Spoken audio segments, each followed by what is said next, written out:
J'ai laissé les parents de ma femme utiliser notre jardin pour leur potager. 1 an plus tard, je n'étais plus autorisé à y toucher. C'est leur espace maintenant, a dit ma femme. Je suis entré dans la cour ce matin-là et j'ai trouvé un panneau qui disait de propriété privée. Je l'ai arraché du sol, j'ai pris une grande inspiration, et plus tard dans la journée. Je m'appelle Eric, j'ai 42 ans, j'ai vécu à Eugene, dans l'Oregon, la majeure partie de ma vie. Cette histoire me donne toujours l'impression de perdre la tête. J'ai épousé Carrie il y a 11 ans. Elle était drôle, gentille, patiente. On avait une bonne situation, pas de gros drames. On a acheté une petite maison avec une cour correcte, rien d'extraordinaire, mais assez d'espace pour un barbecue, quelques chaises et un coin d'herbe pour notre chien Baxter. On n'avait pas d'enfants, c'était un choix. On travaillait tous les deux à temps plein et on aimait notre vie tranquille. J'ai toujours pensé qu'on était solide. Puis, l'année dernière, ses parents ont emménagé. Ça a commencé par un coup de téléphone. Carrie m'a dit que ses parents, Dal et Marlène, pensaient à vendre leur maison à Klamath Falls et à emménager près de nous, juste pour un certain temps. Elle a dit qu'ils resteraient dans la chambre d'amis jusqu'à ce qu'ils trouvent un nouvel endroit. J'ai demandé combien de temps d'un certain temps voulait dire. Elle a dit, quelques mois, peut-être moins. J'ai accepté, parce que c'est ce qu'on fait pour la famille, n'est-ce pas? Ils ont emménagé fin mars. Dal a la soixantaine, c'est un de ces types qui pensent tout savoir sur tout. Marlène est plus discrète, mais elle est vive et observe toujours. Je me suis tu, même quand Dal a critiqué la façon dont je tondais la pelouse, ou quand Marlène a accidentellement réorganisé notre garde-manger. Je me suis dit que ça ne durerait pas longtemps. Environ 6 semaines plus tard, ils ont demandé s'ils pouvaient utiliser une partie de la cour arrière pour un jardin. C'était l'idée de Marlène. Elle a dit que ce serait une bonne façon de rester active et d'aider pour les courses. Je me fichais des tomates, ou quoi que ce soit, alors je leur ai dit, bien sûr, allez-y. J'ai aidé Dal à aménager 2 plates-bandes surélevées. Il les a faites avec des chutes de bois. On a creusé une partie de la pelouse ensemble. À ce stade, ça ressemblait encore à un projet familial. Au milieu de l'été, le jardin a doublé de taille. Ils ont ajouté d'autres plates-bandes, puis des clôtures, puis une petite serre en plastique de chez Home Depot. J'ai pensé, d'accord, ils s'amusent, tant mieux, qu'ils l'aient. Mais ensuite, ils ont commencé à agir bizarrement à ce sujet. Marlène a commencé à s'en prendre à Baxter s'il s'approchait trop près des plantes. Dal a commencé à me corriger sur la façon d'arroser. Un jour, j'ai pris un tuyau et j'ai arrosé les tomates, et il a dit, nous ne faisons pas comme ça. Nous. C'est à peu près à ce moment-là que j'ai remarqué que Carrie commençait à prendre leur parti dans chaque désaccord. Je lui ai dit que Baxter devrait pouvoir se promener dans sa propre cour. Elle a dit, laisse-les tranquilles, ce n'est pas grave.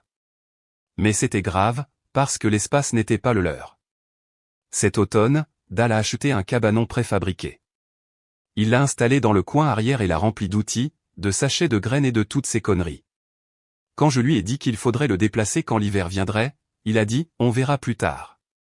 Ensuite, l'hiver est arrivé.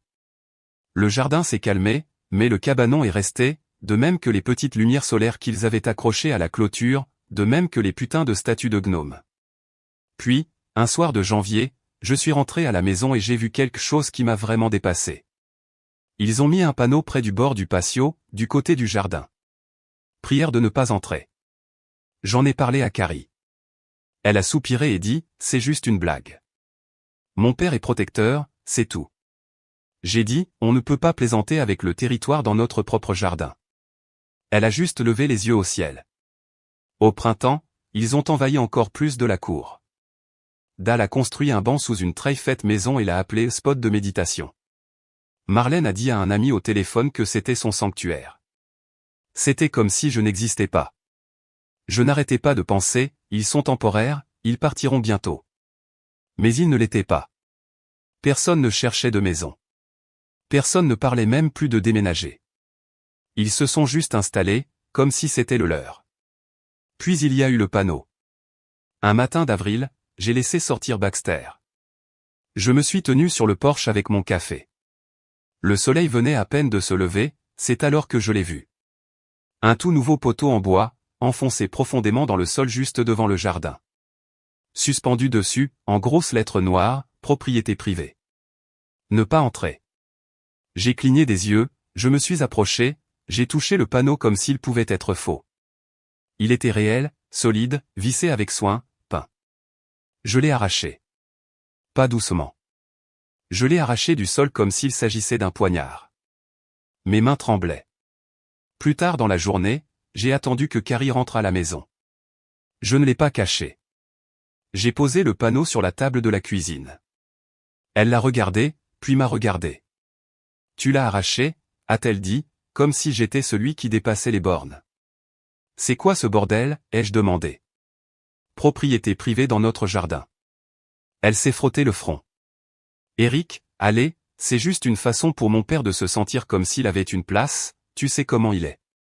Ce n'est pas une place, ai-je dit. C'est notre putain de jardin. Je n'ai rien signé. Elle a croisé les bras. Tu as été tellement contrôlant à ce sujet. Tu ne t'es jamais soucié du jardin avant qu'il ne commence à l'utiliser. Maintenant, soudainement, tu as un problème. C'est à ce moment-là que j'ai réalisé que quelque chose avait changé. Il ne s'agissait plus de jardinage. Il s'agissait de pouvoir, de territoire, de contrôle. Je n'ai pas dormi cette nuit-là. Je suis resté éveillé et j'ai regardé par la fenêtre arrière. J'ai vu Dal entrer dans le jardin après la tombée de la nuit. Il a regardé l'endroit vide où le panneau avait été, puis il a secoué la tête et est entré dans le cabanon. Je m'en fichais. Le lendemain matin, j'ai appelé un avocat.